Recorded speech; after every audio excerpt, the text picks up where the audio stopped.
हा भाऊ नमस्कार। नमस्कार। तुमचं काय नाव? खंडेराव कचरू कदम। खंडाराव कचरू कदम। तुम्ही सोना ग्रीन सेंद्रिय खत वापरलं होतं गेला? वापरलं होतं। बर, काही कांदे सडेल वगैरे कुजेल काही वाटताय का? नाही वाटत। अजिबात नाही वाटत।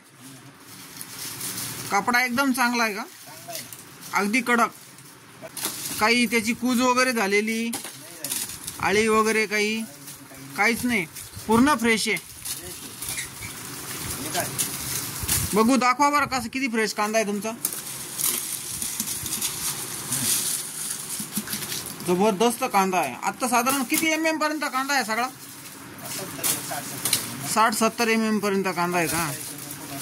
ओएसिस ऑर्गॅनिक संभाजीनगर येथील सोना ग्रीन कंपनीचे सेंद्रिय खत वापरलेले हे कांदे बघा, अगदी जबरदस्त। कुठल्याही प्रकारचा कांद्याचा कपडाही सुटले गेलेला नाही आणि हे कांदे अगदी जबरदस्त आलेले असून सर्व शेतकऱ्यांनी सोना ग्रीन सेंद्रिय कंपोस्ट खत हे आपल्या शेतात बेसल डोस अथवा खालून खालून टाकण्यासाठी यूज करावा। याच्यामध्ये सोना ग्रीन दाणेदार मध्ये पण मिळेल।